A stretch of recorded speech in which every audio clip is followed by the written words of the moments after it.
Muy buenos días, muy buenas tardes y muy buenas noches. Bienvenidos a otro programa de Pura Virtud, Cine y Literatura.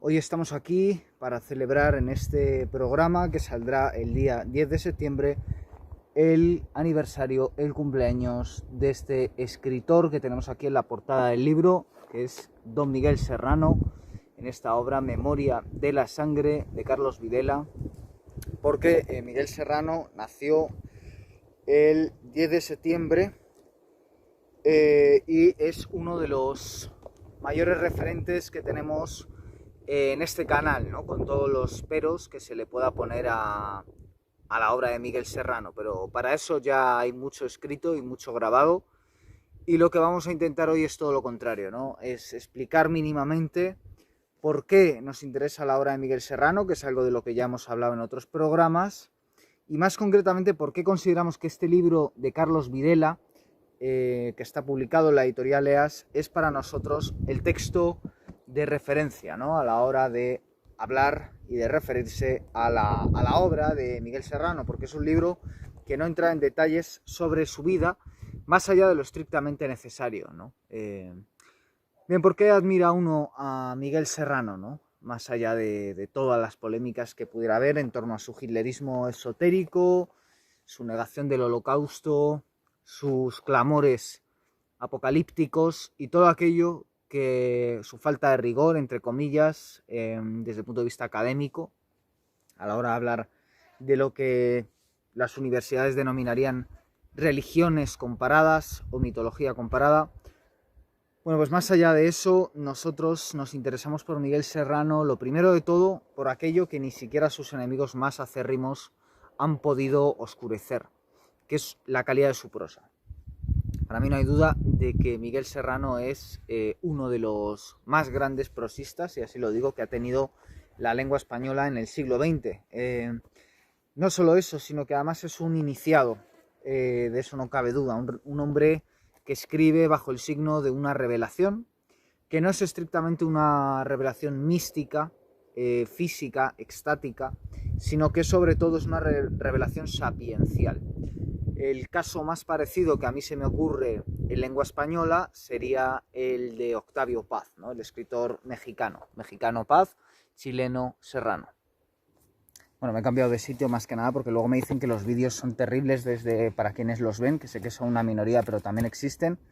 El caso es que creo que también el sitio adecuado para hablar de la obra de Serrano era venir aquí, venir a la montaña, alejarnos de las grandes urbes, volver al pueblo, principalmente porque en la civilización todavía vivimos atrapados en esa dualidad, ¿no? Podríamos decir, que nos escinde entre trabajadores y compradores, ¿no? Por supuesto, ambos unidos por el tributador. En todo momento se paga, ¿no? Entre carne y espíritu. Y en cambio, Miguel Serrano defendía una absoluta y total unidad en el ser, ¿no? Una, digamos, sin ningún tipo de dualismo, un monismo donde el espíritu no es un ente abstracto, ¿no? Como parece que defienden Luis Felipe Moyano, más conocido como Nimrod de Rosario, y otros autores supuestamente deudores de la obra de Serrano, que ahí están con los gnósticos, dividiendo carne y espíritu, y entendiendo a la manera platónica que el cuerpo es la cárcel del espíritu y que las ideas puras flotan más allá de la materia, ¿no? Serrano en eso era puramente nietzscheano, y él defendía que no, que la carne ya es el espíritu, que el espíritu obviamente habita la carne y la va en cierto sentido a trascender, pero no la va a trascender desde un punto de vista físico, ¿no? Podríamos decir como un zombie, ¿no? Como esa resurrección de la carne de los judeocristianos. No, digamos que la vida del espíritu más allá de la carne se da cuando el arquetipo supera a la persona, ¿no? Podríamos decir. Sé que todo esto es complicado de entender y lo vamos a denominar, a ampliar ahora. Pero bueno, lo importante es remarcar que por eso de nuevo hemos decidido salir del despacho, venir aquí a la montaña, donde es posible retornar, como en los pueblos, como en las playas, en todos aquellos lugares donde la vida urbana se disuelve, la vida que nos ha propuesto amablemente esa minoría oligárquica, usurera, que Serrano abominaba, Bien, pues una vez salimos de ese modelo de vida, mientras sea posible salir de ese modelo de vida, porque para eso estamos en la disolución del Kali Yuga, ¿no? Para un escenario cada vez peor, un escenario cada vez peor, pues volviendo al pueblo, volviendo a la montaña, uno sencillamente puede entender esa forma de espiritualidad en que naturaleza y espíritu y chispa divina son una y la misma cosa, ¿no? Y lo que consideraría Serrano es que cualquier disociación de eso, pues es una aberración, ¿no? Entonces, claro, me hace gracia ver a ciertos católicos, como Juan Manuel de Prada, defendiendo que el paganismo no es más que la deificación de la naturaleza. Bueno, lo primero de todo, y siempre lo diré, es que quien haya estado ante un entorno natural verdaderamente estremecedor, sabe que ninguna obra humana puede igualar en belleza a la enorme belleza y poderío de la naturaleza, ¿no? Pero lo segundo es ese desprecio hacia la naturaleza, que obviamente después se ha secularizado y que es lo que ha traído pues el actual panorama, ¿no?, de destrucción en el que vivimos, incluido esta oleada de incendios que hemos vivido el último verano en España y que no, desde luego no es casualidad, ¿no?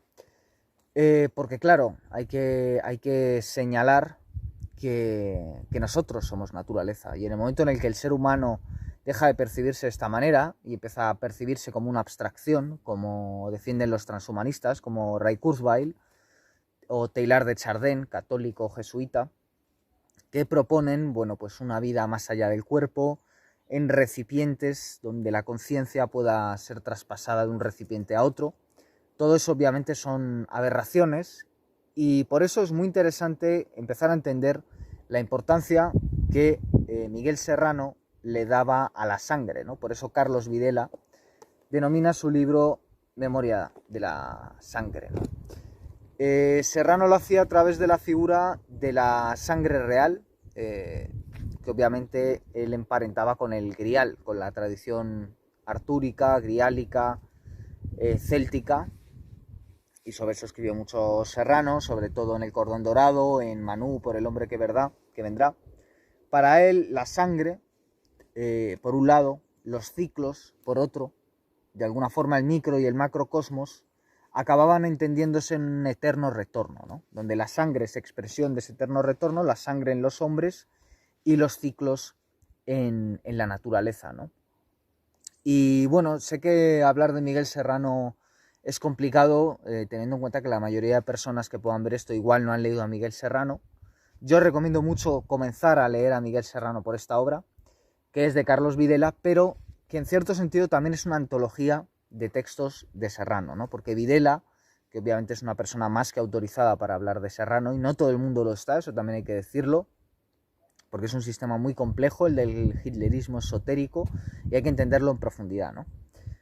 Videla hace una labor extraordinaria de antología de textos y de explicación de esos textos, de ordenamiento de la obra de Serrano y de señalar los ítems clave en la vida de Serrano. Es decir, este libro no solo es a día de hoy el libro de referencia sobre Miguel Serrano, sino que lo va a seguir siendo, ¿no?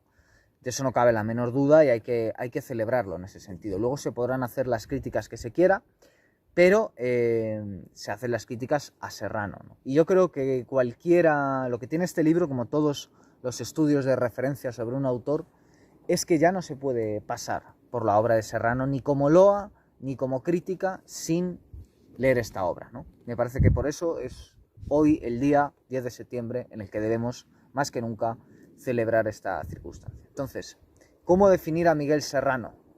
Habría que definirlo como un trovador, como un fiel de amor y como un guerrero. Sin duda alguna, esas tres son para mí las mejores definiciones que se le pueden dar a Miguel Serrano, y en el fondo no son más que la misma definición, ¿no? Un trovador porque cantaba al crepúsculo de los dioses, en la línea de los grandes cantores clásicos, los Minnesänger, ¿no?, esos guardianes de la memoria, que no solo hablaban de mitos abstractos, de ficciones, que diríamos, como es el caso de, por ejemplo, Richard Wagner, entre los más recientes, con su trabajo operístico, que realmente es la creación de una cosmovisión a partir de una serie de ficciones, de arquetipos, que siempre han estado ahí y que él recupera y actualiza. Sino que Miguel Serrano también se imbricaba en la gran tradición, bueno, Miguel Serrano está aquí también, ¿no? En las visitas de la reina de Saba tiene que ver con esto, pero Miguel Serrano tiene el interés de su apego a la realidad. Primero a la realidad biográfica, y ahí están los 4 tomos de sus memorias, que yo no he podido leer, pero que, por ejemplo, y es otra razón para leer el libro, Carlos Videla cita de manera muy prolífica, ¿no? Y eso viene muy bien a los que leemos a Miguel Serrano desde España, con las dificultades añadidas, ¿no? que tiene hacerse con su obra. Yo tengo 7, 8 libros, como mucho 9, 10 de Miguel Serrano, pero me faltan otros tantos, y algunos los he podido conseguir en PDF, pero yo soy un lector clásico y tengo demasiadas cosas en papel que leer, y por eso primo lo que tengo en papel que lo que tengo en digital, ¿no? En cualquier caso, estas 4 obras de las biografías de Miguel Serrano, que es un punto clave para entender a Serrano, yo no he podido leerlas, pero afortunadamente Carlos Videla sintetiza aquí muy bien su contenido, ¿no?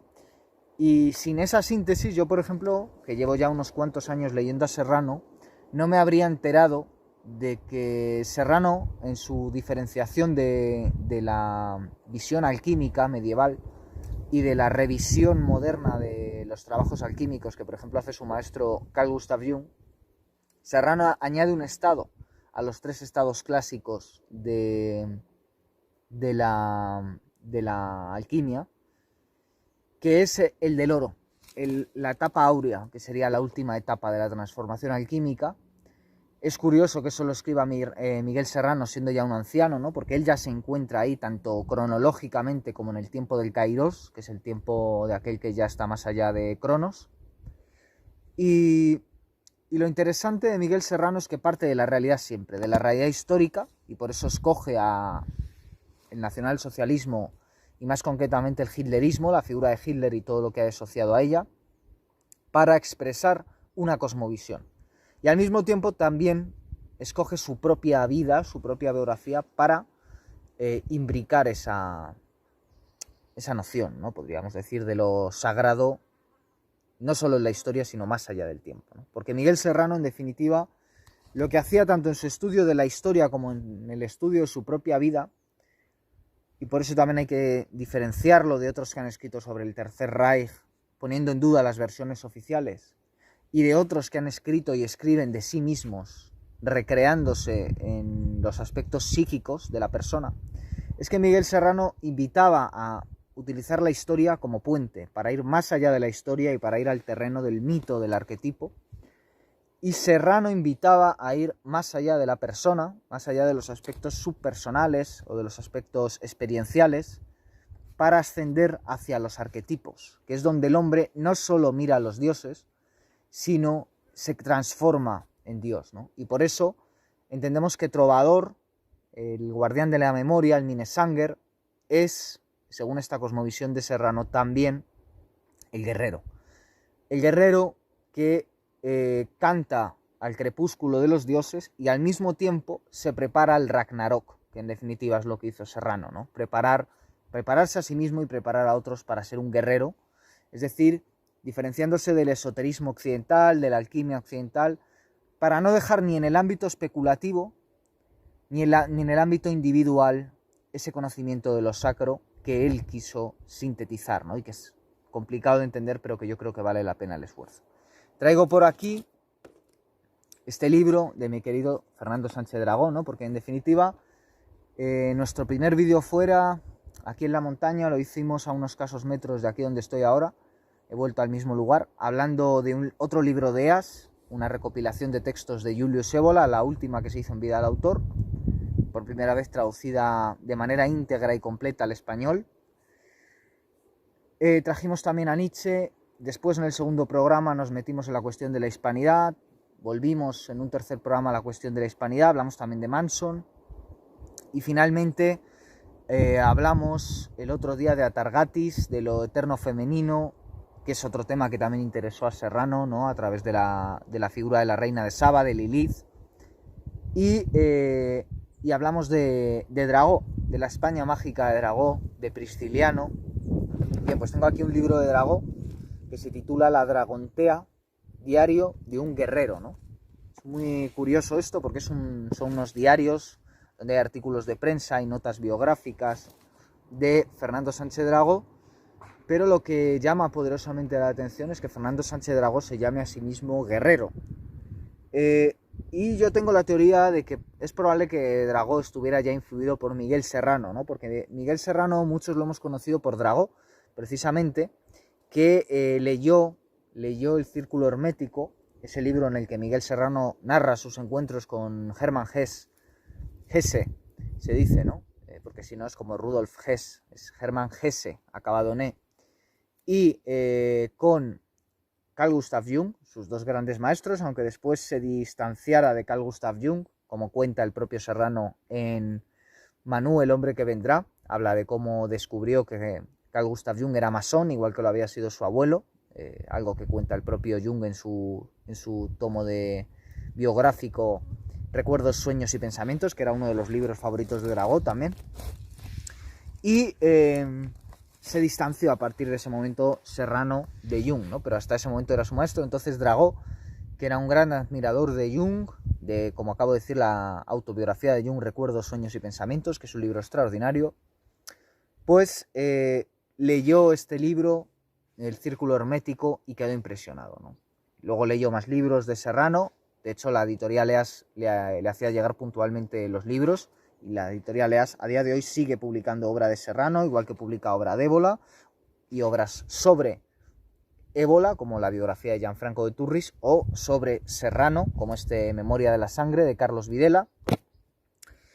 Y bueno, muchos entramos a Serrano precisamente gracias a Dragó, ¿no?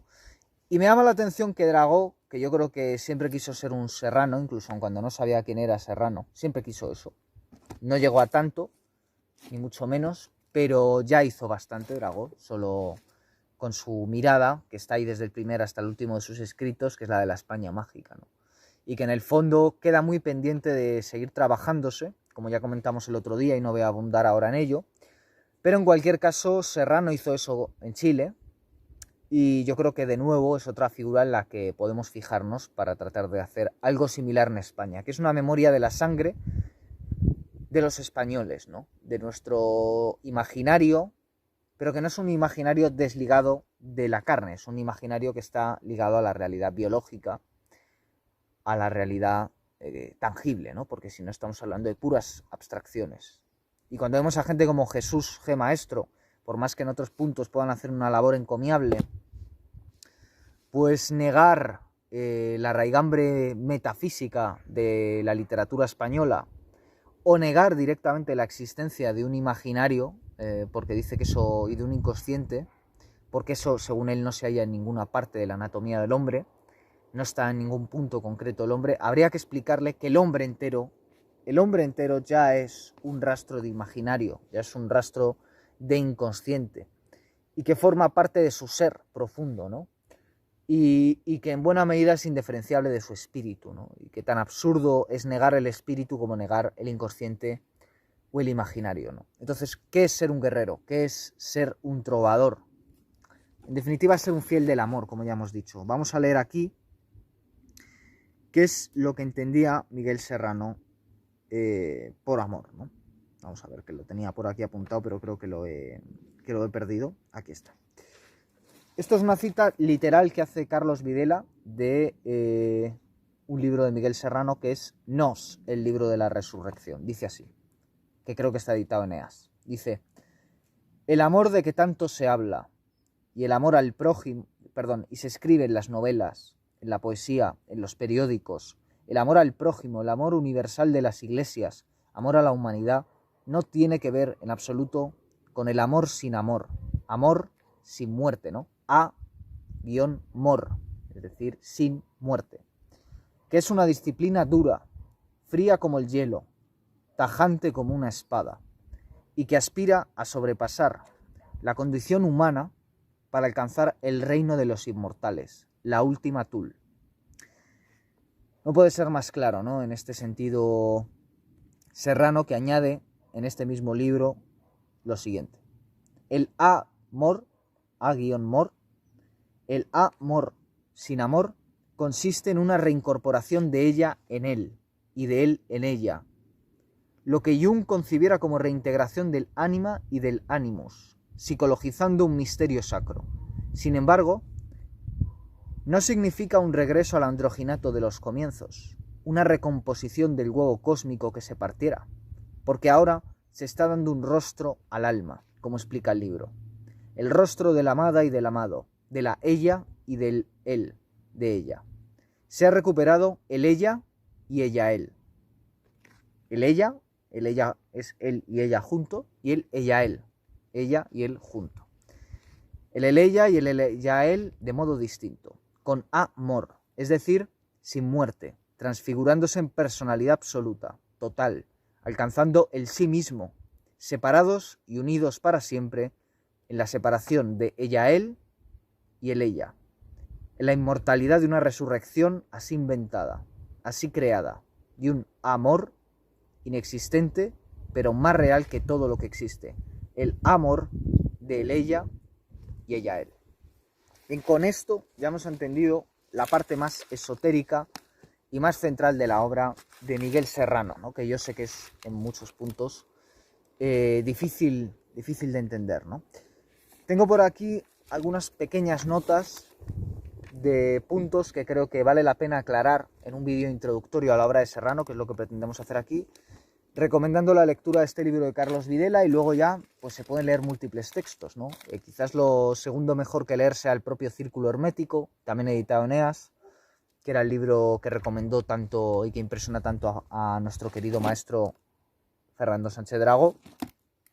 Y luego ya a partir de ahí hay numerosas obras, ¿no? Yo creo que leer, por ejemplo, por cerrar este capítulo, ¿no? Antes de pasar a las notas, después de leer Memoria de la Sangre de Carlos Videla, leer El Círculo Hermético de Miguel Serrano, después leer Las Visitas de la Reina de Saba, también de Miguel Serrano, y por último La Serpiente del Paraíso, ¿no? Que es donde Miguel Serrano, igual que hace Octavio Paz en su libro Viaje a la India, pues narra su iniciación en la India, su iniciación en el Tíbet y los distintos maestros que fue conociendo, ¿no? A lo largo de su periplo biográfico, ¿no? De viajero. Entonces, él encuentra, Serrano, en la derrota de la Segunda Guerra Mundial, el ocaso de los dioses, el crepúsculo de los dioses, pero también una llamada al Ragnarok, ¿no? Por eso Serrano decía que el Tercer Reich venció perdiendo. Bien, lo después, ya hemos contado el tema de arraigar el mito en la historia, del monismo no individual, sino arquetípico, ¿no? Que también está en lo que acabamos de leer. No tiene por qué ser un amor real, sino un amor suprarreal, en cierto sentido, que supera a todos los amores reales y ante el cual palidece cualquier amor biográfico o cualquier experiencia biográfica, ¿no? Es como un fuego abrasador, es la chispa divina, en definitiva, ese es el amor verdadero, es la chispa divina, creadora, que alimenta el eterno retorno cíclico, ese círculo de retroalimentación que entendemos que es el tiempo, ya no desde una perspectiva de cronos, cronológica, de la caída en este mundo del demiurgo, sino de kairos, de salir de ese mundo del demiurgo, ¿no? Yendo a lo suprarreal, poniéndose cara a cara a los dioses y convirtiéndose el propio guerrero en un dios, ¿no? Él mismo, en un superhombre, que diría Nietzsche. Entonces, a mí me interesa también mucho, y es por eso que hice estos vídeos de esoterismo nazi a los que pienso volver también, con otro tipo de textos, pronto. Me interesa mucho el punto de unión que hay entre lo forteano. También hemos hecho un vídeo en exterior este verano hablando de lo forteano, de Charles Fort, de John Keel, de Jacques Vallée, de Patrick Harpur y tantos otros que podríamos citar.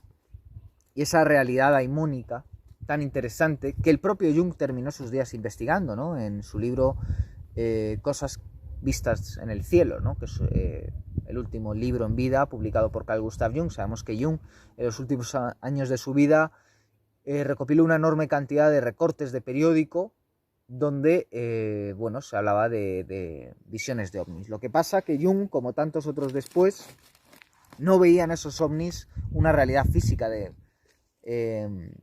cápsulas extraterrestres o naves espaciales provenientes de otro planeta o de otro punto de la galaxia. Él veía proyecciones de la psique, igual que en otros tiempos se veían hadas, se veían duendes, se veían gnomos. y todas esas criaturas que precisamente habitan el bosque, ¿no? Aquí donde estoy, por la noche, sin un solo punto de luz, pues podríamos quizá encontrarnos con uno de estos daimones, como diría Patrick Harpur, ¿no? Entonces hay un punto de unión en la obra de Serrano, que precisamente es a través de Jung con lo forteano, con lo daimónico, que es pues la aparición de ovnis, precisamente, la Antártida, la Atlántida, los gigantes, la tierra hueca, los trovadores, los submarinos, ¿no? Todo eso que está en el hitlerismo esotérico y que nos resulta tan evocador, ¿no? Y tan fértil para la imaginación. Ahí están las novelas de Abel Pose y tantos otros que, bueno, como el propio Serrano, han sido cancelados por hablar de estos temas, ¿no? Miguel Serrano en vida, él vivió muy fuerte esa censura, porque no tiene otra palabra, esa censura que aún así a él le permitió, por la época en la que vivió, ir todavía a la televisión, y ahí están los vídeos de Miguel Serrano entrevistado en la televisión, a veces mejor, a veces peor, pero entrevistado, que hoy en día serían ya abiertamente impensables, ¿no? Porque como él decía, y eso es muy interesante y se señala poco, Miguel Serrano era un gran crítico de la técnica y era un gran crítico de los medios de comunicación, y él veía de manera muy clara cómo con la técnica y cómo en el momento en que Internet, la televisión y demás, la realidad virtual en definitiva, entraban en nuestras vidas, cómo esa posibilidad de individuarnos, de llegar al sí mismo, al aión masculino o femenino, ¿no? En el caso de que uno sea el ella, como sería mi caso o lo que yo aspiraría a ser, o un ella él, como en el caso de una mujer que busca un hombre que busca su ánima, una mujer que busca su ánimo, su aión masculino, su aión femenino, su sí mismo, en definitiva su ser completo, que no es andrógino, pues veía cómo la técnica dificultaba esto enormemente, ¿no? Y cómo no era casualidad que viniera después de la Segunda Guerra Mundial esa terrible aceleración que hemos vivido, en buena medida provocada por lo científico-técnico, ¿no? Miguel Serrano lo explicaba como que precisamente se estaba tratando de anular toda la capacidad de despertar de cara al Ragnarok, ¿no? Lo que se estaba intentando, en definitiva, era inutilizar a los posibles guerreros, volviéndolos, fragmentándolos, ¿no? Volviéndolos pura dualidad, dividiéndolos, de forma que abrazaran lo artificial, que es el mecanismo del golem, ¿no? Que lleva siglos en marcha. La idea de un ser humano artificial, monstruoso, construido, que tiene poco que ver con el ser humano natural y sí mismo, que es al que todos debemos aspirar, ¿no? Entonces, muy interesante la crítica que se podría hacer a la técnica, incluso a la inteligencia artificial, a lo transhumano, como ese vientre artificial de que él también nos habla Pedro Bustamante, ¿no? En definitiva, y que es el fin del sistema en el que estamos, el fin del globalismo, el fin del gobierno invisible que denunciaba Miguel Serrano, y que según él también había acabado acaparando, ya no solo en Estados Unidos, por supuesto, ya no solo en Chile, incluso ya no solo aquí en España, podríamos añadir, sino prácticamente a lo largo de todo el mundo, por lo menos de todo el mundo occidental, había acabado acaparando los medios de comunicación, de forma que ya sea en un bando o en otro, ¿no? Y ahí está la lógica de la falsa oposición, no se pudiera hablar de lo realmente importante, ¿no? Porque lo importante es quedar atrapados en la dualidad, quedar atrapados en la fragmentación, quedar atrapados en el pensamiento, pero no pasar el pensamiento a la acción, que es digamos, el punto básico del guerrero. El guerrero, a diferencia del alquimista, a diferencia del esoterista, la vía de la acción, que diríamos, parafraseando a Ébola, y aunque Serrano tuviera muchas diferencias con Ébola en esto, sin duda coincidían, la vía de la acción, a diferencia de la vía de la contemplación, no corre el riesgo de quedarse meramente en el ámbito especulativo, sino que inevitablemente empuja a actuar, empuja a transformar el cuerpo en templo y a partir de ese momento vivir una vida donde lo sagrado y lo mundano se vuelven totalmente indiferenciables, ¿no? Esa es la aspiración, ese es el ideal, y es muy importante entender que ese ideal es un ideal que puede ser encarnado, no es un ideal abstracto, ¿no? Como el platónico. Es el ideal nietzscheano, ¿no? Y por eso Serrano es un gran nietzscheano, como también lo era Junger, como también lo era Ébola, como lo son todos los autores a los que admiramos, ¿no? Te llama la atención ver la buena reputación que todavía tiene Nietzsche en la academia, donde año tras año hay doctores con sus tesis en Nietzsche, con sus, ya no solo TFGs y máster, sino directamente tesis en Nietzsche, que no entienden absolutamente nada de Nietzsche, No entienden a Nietzsche como lo entendía Serrano, como lo entendía Evola, como lo entendía Junger, como lo entendía Giorgio Locchi, otro gran autor que escribió sobre Nietzsche, para nada, ¿no? Ellos viven manipulando a Nietzsche, ensuciando a Nietzsche, defecando sobre Nietzsche, defecando sobre Heidegger, sobre tantos autores que son verdaderos iniciados, son verdaderos revelados, son verdaderos iluminados y son guerreros en cierto sentido, porque su obra es transformadora a pesar del tiempo que ha pasado desde su muerte y cobra actualidad con cada giro tétrico que cronológicamente sufre nuestra época de Kali Yuga, ¿no? Entonces, bueno, Serrano, obviamente, como le ocurre a Evola, es mucho más difícil de asimilar por la academia que Nietzsche, o que Heidegger, o que incluso Junger, ¿no? Porque son autores mucho más académicos, en cierto sentido, mucho más potentes desde el punto de vista filosófico clásico, no así como Evola o Serrano, que por ese contenido esotérico tan poderoso que hay en ambos, pues son totalmente indisolubles, ¿no? Aparte de por el compromiso político, ¿no? Es decir, vivimos en una época que es la de la New Age y la pseudo-espiritualidad, que es puramente individualista, ¿no? Es decir, que llama a la transformación del individuo, que en realidad es un ejercicio egoico, nunca se llega a trascender el ego, es un ejercicio narcisista, masturbatorio, onanista, que cae en sí mismo, ¿no? El individuo nunca sale de sí mismo, entonces eso no es una verdadera espiritualidad. En cambio, Evola y Serrano, al tener una dimensión política clara, al dar una dimensión espiritual a lo político, a lo histórico, sin abandonar por ello la politeia booleana, ¿no? Pero teniendo muy claramente que hay que tener una dimensión política militante, que obviamente es lo que hace que ni la academia ni los medios de comunicación vayan a tolerar el discurso, pues Serrano y Evola obviamente transforman.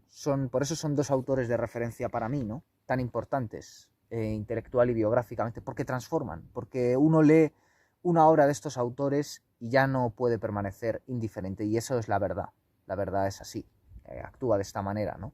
Me hace gracia la gente que en definitiva cree que el camino de lo sagrado es seguir con tu vida burguesa adelante e ir todos los domingos a misa.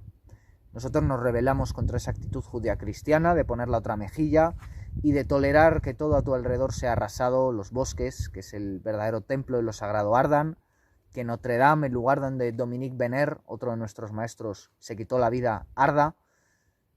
Obviamente todo va a seguir para mal, y si uno no se convierte en un guerrero, es decir, si uno no sale de la temporalidad de Saturno, de Cronos, de lo cronológico, si uno no va hacia el kairos, hacia el arquetipo, pues uno no va, cuando muera, no va a tener absolutamente ningún elemento que haga salir de lo experiencial, de lo biográfico, de lo personal, al espíritu.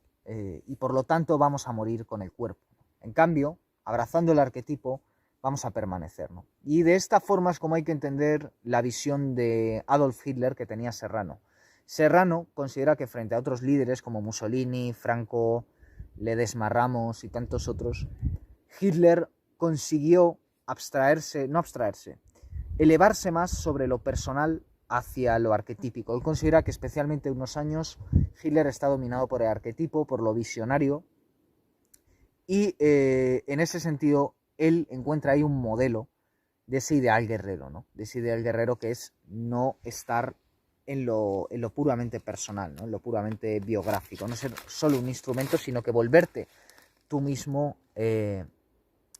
causa y fin, ¿no? Es decir, no ser solamente algo empleado con un fin, sino tú mismo convertirte en un fin, ¿no? Convertirte en un dios, podríamos decir. Entonces, Serrano no tiene categorías conceptuales que la academia pueda entender. Serrano no hace una labor de religión comparada como hace Mircea Eliade y como hacen otros, ¿no? Que hace que todavía sean solubles en la academia, aunque por supuesto corrompen la obra de estos autores, porque nunca van a querer hacer nada real, solo especular con ellos, solo especular con la alquimia, solo especular con la mística, es decir, solo masturbarse, masturbar su ego, creerse muy listos y corromper, ¿no? Corromper, transformar aquello que es liberador en corrupción. Por eso entendemos que cualquiera que trate estos temas sin un ánimo transformador, lo único que está haciendo es un ejercicio de inversión teológica y maligno. Eso es lo que hace, en nuestra opinión, la universidad, la mayoría de editoriales y de escritores sobre estos temas, ¿no? Así de duros hay que ser.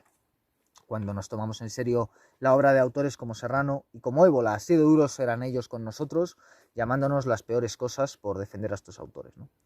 Entonces, el don principal de Serrano en su escritura, en su pensamiento, es el don de la analogía.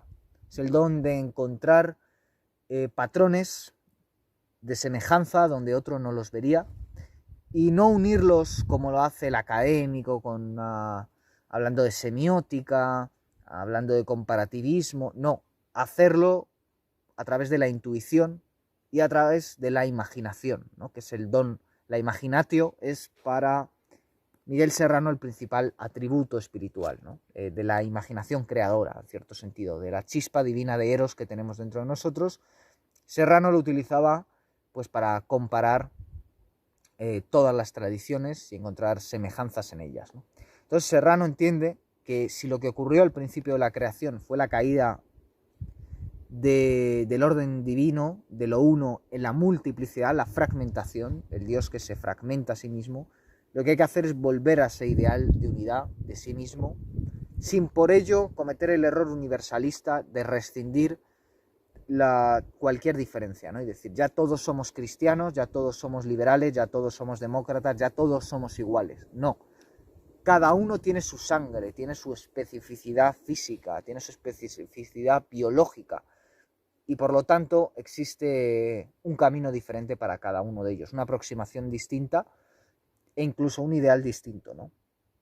Por supuesto, Serrano sobre todo era un defensor del ideal nórdico. Por eso no se puede hablar de un autor alquímico o hermético, porque él principalmente considera la tradición nórdica como la fundamental, ¿no? Hay autores incluso que han llegado a hablar de la epopeya de Homero, que verdaderamente, antes de estar orientada en el Mediterráneo, la epopeya de Odiseo, narrada por Homero, antes de estar ubicada en el Mediterráneo, estaría ubicada en el Báltico, en el norte. Y por lo tanto esto encajaría más en la mitología hiperbórea que defiende Miguel Serrano, ¿no? En cierto sentido, Serrano también entiende que ha habido una tergiversación de la doctrina cristiana porque se volvió judío-cristiana, ¿no? Pero él defiende que incluso Pablo es un autor claramente en una órbita griega, ¿no? Ahí está la madre griega de Pablo de Tarso. Y más allá de eso, que en el fondo Cristo no es más, Cristo que él lo escribía con K, no es más que el mismo arquetipo que Mitra, o antes que Wotan, ese Wotan crucificado, que es el arquetipo del Dios sufriente, ¿no? Que es el verdadero arquetipo al que nos debemos de aproximar, pero sin el moralismo criticado por Nietzsche, y que nosotros también leímos aquí unos pasajes del anticristo de Nietzsche, sin ese anticristo en el que cae el judeocristianismo, que es una moralización, es decir, una secularización, una desacralización del mensaje de lo que representa Cristo, ¿no? Por eso también a la hora de referirse a Hitler, el arquetipo más similar que encuentra Miguel Serrano es Wotan, ¿no? Ese Wotan crucificado, podríamos decir. Entonces, Serrano no apuesta por la vía política, como tampoco lo hará Évola. Él pone en marcha una vía poética, pero ya decimos que esa vía poética, como tampoco la vía eboliana, no cae en el individualismo masturbatorio del ego, de bueno, pues ya está, escribo libros, doy clases, publico otras obras, traduzco y ya con eso está todo hecho, ¿no? Bueno, esa es la actitud de la inversión teológica, ¿no? El sistema es así. Justo antes de llegar a la puerta adecuada, te pone otra puerta para que te equivoques. Y abres esa otra puerta y acabas en la vía de la especulación años, o puede que hasta tu vida entera, y jamás llegas a la puerta al lado, que es la puerta de la acción, ¿no? Que es la puerta que pide para nosotros este grado de Kali Yuga, ¿no? Es decir, ya han pasado el tiempo en el que podíamos entretenernos con jueguecitos banales. Puede que en otra época los místicos y los contemplativos fueran necesarios. Ahí está San Juan de la Cruz, Santa Teresa de Jesús, Maestro Eckhart, Angelus Silesius y otros autores, ¿no? Ahí están también los autores más densos desde el punto de vista intelectual, como Nicolás de Cusa, Giordano Bruno, que son referencias que uno debe leer, ¿no? Pero estos autores ya han tenido su lugar en la historia. Podemos estudiarlos, pero no van a volver. Ahora estamos en otra época, es la época de los Évola, es la época de los Serrano, y es la época de lo que está inmediatamente después de ellos, que es una época donde ya solo cabe la acción, es decir, ya solo cabe la transformación integral del ser, porque todo lo que no sea eso es directamente colaborar con el enemigo, ¿no? Hasta ese punto se ha afinado la guerra Y en ese sentido, la idea de amigo-enemigo de Carl Smith, que es la idea que está en la base de toda metapolítica, la idea del decisionismo, es más necesaria que nunca, ¿no? Debemos plantearnos si verdaderamente aquello con lo que estamos entretenidos, porque esa es la palabra, hace algo más que entretenernos. Me explico, es decir, si estamos solamente ante un paso del tiempo cronológico o si verdaderamente eso nos está poniendo en contacto con el Kairos. Y esto lo digo especialmente por internet. Yo estoy hablando por internet, por YouTube, por los youtubers. Yo creo que todos los youtubers, todas las polémicas sobre hispanidad, sobre lo que sea, no sirven absolutamente para nada. Las discusiones no sirven para nada y perder el tiempo en la red no sirve para nada. Hemos sido engañados en el momento en el que hemos aceptado poner una pantalla en todos los salones, que es el televisor, y poner una pantalla en todos los bolsillos, que es el teléfono móvil, y aceptar que eso es parte de la realidad y perder tiempo ahí. Cada minuto que perdemos ahí es un minuto que pasamos alejados de la realidad, de lo real. Es un minuto de escisión, de división, de dualidad, que no nos acerca al sí mismo. En cambio, cuando salimos de la urbe, de esa vida abyecta que nos han propuesto, y venimos al mundo rural, vamos al mundo de los viejos pueblos, que todavía se sostiene, aunque ya está bastante corrompido, pero que siempre se va a sostener porque siempre va a haber un maldito árbol al que arrimarse y buscar sombra, volvemos al mundo de lo real, volvemos al mundo de la unidad extraviada y encontramos una vía para volver hacia ella. Entonces, todo aquel conocimiento libresco que no sea transformador es puramente estéril. Es entretenimiento, como el que se entretiene viendo un manga, como el que se entretiene jugando un videojuego, como el que se entretiene viendo porno. Para nosotros no hay diferencia entre la pornografía y la masturbación intelectual, entre asistir a interminables seminarios, congresos, inauguraciones de editoriales, presentaciones de libros, donde lo único que hay es ego de los que hablan, de los que reciben, y un tráfico nauseabundo de nombres. Nietzsche, pero ¿dice usted algo de Nietzsche? Porque yo creo que no, ¿no? Yo creo que Nietzsche, que no olvidemos nunca que huyó de la academia, y Nietzsche, que no olvidemos nunca que siempre miró al abismo, y al final, por supuesto, el abismo le devolvió la mirada, y por eso otros, como Évola, como Jünger o como Serrano, tuvieron que retomar su tarea donde él la tuvo que dejar, es decir, en ese último gran libro inconcluso que Nietzsche no llegó a escribir, y que fue tergiversado, ¿no?, por su hermana y por otros. Bueno, pues Nietzsche hubiera sentido náuseas, igual que las sentirían Évola y Serrano, igual que las sintieron Giordano Bruno o Jacob Böhme, por ejemplo, es decir, los verdaderos personajes que han sufrido revelaciones al tener contacto con la academia, y más concretamente con los académicos, ¿no? Porque yo creo que la academia como ideal también, pues, y como lo que fue la Edad Media, pues inevitablemente a cualquier hombre que aprecie el saber, no el conocimiento y desde luego no la información, que es lo que hoy en día nos avasalla. Estamos avasallados por la información, pero no tenemos sabiduría, como diría T.S. Eliot. La sabiduría se perdió en el conocimiento y el conocimiento en la información. Hoy más que nunca, el Big Data, la información, nos ata a la división, nos ata a la dualidad, no nos permite concentrarnos en lo esencial. La sabiduría sí, y la academia una vez fue templo de la sabiduría, y por lo tanto el ideal de lo que fue la academia todavía es respetable. Pero la mayoría de académicos, salvo honrosas excepciones, y son muy pocas, la mayoría de académicos son verdaderamente personajes nauseabundos que no merecen nuestro respeto, porque no se lo hubieran merecido al propio Nietzsche, ¿no? Gente palabrera, se habla de Jung, habla de Nietzsche, habla de Heidegger, pero realmente no tienen ni idea de lo que hablan, son cobardes, no se atreven a decir la verdad sobre esos temas, ¿no? Quizás porque no la entiendan, quizás porque no la sepan, o sencillamente porque son cobardes, ¿no? Y por eso, pues lo que hacen es juntar a todos estos autores a corrientes modernas de pensamiento, ¿no? Como el wokismo, el feminismo, lo políticamente correcto y toda esa basura que también hubiera repugnado a estos autores. Entonces, Serrano no defiende lo hermético, ¿no?, sino lo nórdico, y encuentra rastros de ello en numerosas tradiciones. Tengo aquí otra cita en el libro de Carlos Videla, Memoria de la Sangre, que quiero leer, que dice lo siguiente. Vamos a ver dónde... Aquí está. Dice: en uno de sus últimos libros, El hijo del viudo, Serrano aportó otra alternativa de desfiguración para los arquetipos nórdico-hiperbóreos que velarían el camino de despertar del hombre. En aquel texto analizó los distintos esfuerzos de arqueólogos, teólogos e investigadores por refutar los cimientos de las tres grandes religiones monoteístas de la actualidad, el cristianismo, el islamismo e incluso el judaísmo, con el objeto de eliminar todo trazo del camino arquetípico nórdico hiperbóreo que pudieran tener estas religiones, en especial el cristianismo de raíz mitraísta. Esto lo dice Carlos Videla, que continúa diciendo: con estas aseveraciones, Serrano pareciera haber invitado a vivir el arquetipo sin importar si era pagano o cristiano. Esto no es de extrañar. El atavismo genético indoeuropeo ciertamente ha tendido a mantener o incluso a adosarle arquetipos nórdico-hiperbóreos al cristianismo. Las fiestas más populares de la religión de Cristo mantienen un reconocible sustrato pagano.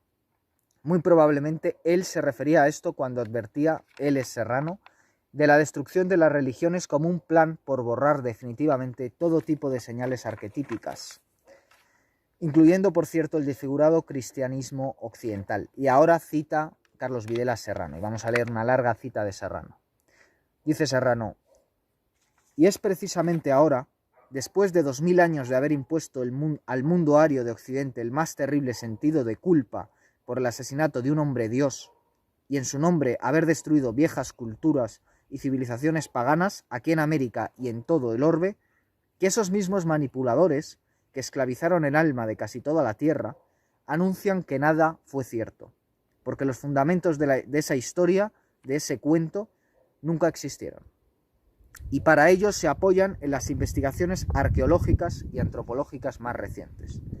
Uno deberá preguntarse, si todo fue una mentira, si 2000 años se construyeron sobre leyendas y mitos, ¿qué sucede con las catedrales románicas y góticas, con la maravillosa música de Bach, con las pinturas de Miguel Ángel y de Leonardo creadas sobre esos mitos?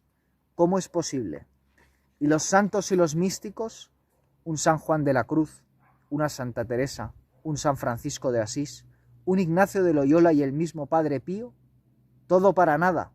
¿Todo inútil?, se pregunta Serrano, y dice: es aquí donde entra a intervenir otro misterio, ajeno por completo al accionar de los hombres y también de los robots bioquímicos. Es la acción extraña del arquetipo y de su encarnación, o reencarnación en la tierra. Ya Pablo de Tarso, quien no conoció a Jesús, debió echar mano del mitraísmo para montar su cuento cristiano, y se le aparece y lo posee el arquetipo de Cristos griego, que no es otro que la encarnación del Horus y de los Iris egipcios, del Krishna hindú y del Avatara de Vishnu y de Shiva. Luego, y ya instalada la Iglesia de Roma, a través de los papas visigodos, merovingios y sajones, también Wotan de los germanos hace su aparición, crucificándose en el leño cristiano, como antes lo estuvo en el árbol de la vida pagano, el Yggdrasil de los Exterstein. A través de los distintos concilios se va creando la dogmática, que incorpora pequeños trozos o indicios de la revelación arquetípica, ocultando las esencias, por desgracia. Fin de la cita de Miguel Serrano, que pertenece al Hijo del Viudo y que incluye en este libro, como tantas otras citas fundamentales que de otra forma serían mucho más difíciles de leer, Carlos Videla. Entonces, hay que decir que Serrano fue un hombre revelado, que tuvo directamente contacto con entidades arquetípicas como Wotan, como Lilith, o como la reina de Saba, a la que dedicó uno de los libros más bellos del siglo XX en cualquier lengua y desde luego en español, que es Las visitas de la reina de Saba, un poema en prosa que desde el punto de vista literario es incontestable y desde el punto de vista iniciático también, un libro revelado, en definitiva. También Jung, como sabemos, gracias a su libro rojo, que ahora acaba de ser publicada en su versión, libro rojo, es el Liber Novus, que es la obra más importante de Jung según el propio Jung, que fue publicada después de su muerte. Él tenía miedo de lo que pudiera haber en ese libro. Ese libro finalmente es el libro rojo, que es muy importante leer con las ilustraciones. Es la edición grande con las ilustraciones en español. Es muy difícil de encontrar, entonces hay que leer casi siempre la versión sin ilustraciones. Y que recientemente ha sido publicada en su versión íntegra, sin ningún tipo de edición, con el título de Los Libros Negros, pero que a nosotros nos parece irrelevante ya a estas alturas leer los libros negros o no leerlos, y sobre todo los musulmanes, criptomusulmanes, masones y criptomasones que quieren apoderarse de ello. Lo importante está en el libro rojo, lo relevante es, de nuevo, estos son académicos, editores, que por más que puedan hacer una buena labor enseñando estos textos o editándolos, una buena labor académica, una buena labor de enseñanza, una buena labor editorial, en el fondo lo que hacen es entretenernos, no ir a lo esencial es el libro rojo, lo esencial es sencillamente saber que Jung tuvo un trato personal con Sigfrido, que él mató a Sigfrido, que él mató a Wotan, saber que él tuvo revelaciones de parte de distintas entidades como Filemón, eso es lo importante de Jung, y saber que Serrano también tuvo este tipo de encuentros, ¿no? Serrano tuvo una revelación en el año 1948 y otra en 1977. Pero antes de eso, Serrano en 1938 pasa de ser un socialista, como sobrino de Vicente Huidobro, del masón Vicente Huidobro, a pasarse al bando contrario, al nacionalsocialista, en una época donde en Chile se pegaban estos dos grupos tiros en la calle y donde él perdió precisamente un amigo, ¿no?, en estas reyertas, que es lo que le hizo convertirse al nacionalsocialismo. Después, en el año 1941, él conoce toda la parte esotérica que se esconde en la Segunda Guerra Mundial, narrada por un cónsul italiano, cuyo nombre no es revelado. Y este cónsul italiano inicia a Miguel Serrano en una orden, que es una orden guerrera, como no hay otra. Según dice Miguel Serrano, no hay otra, y él ha conocido muchas órdenes, incluso en el Tíbet, no hay otra semejante. Y es una orden que lo transforma completamente. Después, en el año 1944, todavía durante la Segunda Guerra Mundial, Serrano viaja a la Antártida y allí tiene una visión. Allí, en este viaje a la Antártida, él lee un libro de Carl Gustav Jung, precisamente, que es Las relaciones entre el yo y el inconsciente. Y la lectura de este libro en su viaje hace que ese viaje sea no solo un viaje exterior, sino también un viaje interior, que es en definitiva lo que debe ser un viaje. Hace que tenga una sincronicidad y que en un sueño, como revela el propio Miguel Serrano, en un sueño, en ese viaje en la Antártida en el año 1944, leyendo ese libro de Jung, ya hemos dicho, Las relaciones entre el yo y el inconsciente, donde él entiende esa psicología arquetípica de una manera muy profunda y muy experiencial, Miguel Serrano tenga un sueño con Hitler, donde se aparece la figura de Hitler, que en ese momento todavía estaba viva. Y Hitler, ¿qué es lo que le cuenta? Bueno, en definitiva, Hitler en ese sueño le cuenta a Miguel Serrano un mito nórdico que se convierte en el disparadero de toda la obra posterior de Serrano. Después, 30 años después, 1977, Miguel Serrano tiene una segunda revelación de la que sabemos mucho menos en Sils Maria, ese lugar que fue tan importante para Nietzsche, para Lou Andreas Salomé. Y ya digo, poco se sabe, ¿no?, más que en esta segunda visión, la visión en Sils Maria del año 1977, Serrano llega a un estado superior de su transformación alquímica, ¿no? Y bueno, esto es básicamente todo lo que quería comentar hoy.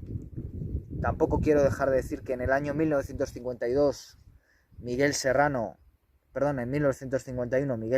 conoce a Irene Klatt-Guetta en la ciudad de Santiago de Chile.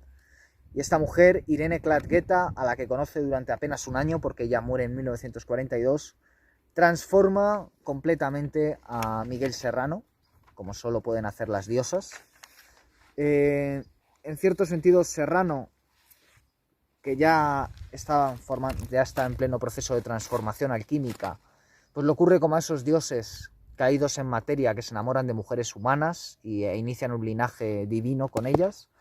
Pues le ocurre que él también se enamora, solo que en este caso se enamora de una mujer que tiene en sí la fisionomía de la diosa, la fisionomía de Lilith, la fisionomía de la reina de Saba.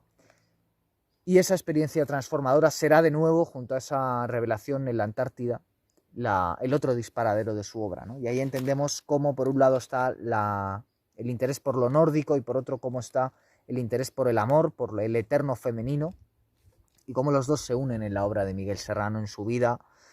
Y bueno, para quien quiera saber más, aquí está este libro, La memoria de la sangre, escrito por Carlos Videla, la obra de referencia desde ya sobre la obra de Miguel Serrano, un libro publicado en el año 2020, quizás por esas circunstancias pandémicas en las que se publicó, pues no ha tenido toda la resonancia que merecería, aparte de por esa censura que sufre Serrano, que sufre Ébola, que sufre la parte auténtica de Jung, la parte auténtica de Nietzsche, la parte auténtica de Hermann Hesse, de Heidegger, de Junger, de tantos otros, ¿no? En definitiva, todos estos autores, pues muchos de ellos no son asimilados por la academia, por los medios de comunicación, otros sí, pero siempre a costa de aquello que es verdaderamente esencial y transformador en ellos. Entonces, no merece la pena entrar en los medios de comunicación, entrar en la academia para cambiar las cosas. Merece la pena trabajar en la transformación, no desde el punto de vista individual, de la New Age, ni de este esoterismo moderno perverso, de inversión teológica, que es pleno ejercicio de ego y de masturbación, ¿no? Sino teniendo en cuenta el plano político, teniendo en cuenta el Ragnarok en marcha, es decir, la guerra, los bandos, la necesidad de ser guerrero y no meramente especulativo o contemplativo o místico, y sobre todo pues esa necesidad de no vivir en la dualidad, porque todo lo que es vivencia en la dualidad va a morir, todo lo que es meramente experiencia va a morir, vanidad de vanidades, que se dice en el Eclesiastés, y que lo que verdaderamente importa es aquello que nos pone en contacto con el sí mismo, con lo arquetípico, y que Miguel Serrano y por supuesto nuestro querido maestro Fernando Sánchez Dragó son maestros en lengua española, de los que tenemos documentos en vídeo, de los que tenemos artículos de prensa, libros, entrevistas, y hay que valorarlo y hay que disfrutar de ello y hay que utilizarlo como puente, mecanismo de transformación. Pues nos dieron las claves para poder proceder con ese camino, y en definitiva hoy, 10 de septiembre, aniversario de Miguel Serrano, lo único que queremos es invitar a que se lea su obra sin ningún tipo de prejuicio, sin caer en ningún grupúsculo, sin caer en ningún pseudoesoterismo como han hecho muchos siguiendo la obra de Serrano, sino manteniéndonos firmes en el camino del fuego sapiencial, de la chispa divina, del rayo de los dioses, que es la vía de lo sagrado, de la vertical, del centro, de aquello donde no hay división alguna, sino que todo coincide en un aión, masculino o femenino, en un él-ella, en un ella-él, en un sí mismo. Así que nada más, esperemos que les haya resultado interesante el programa, les invitamos a leer a Miguel Serrano y también este libro de Carlos Videla, y volveremos pronto con más programas en Pura Virtud, Cine y Literatura. Hasta pronto.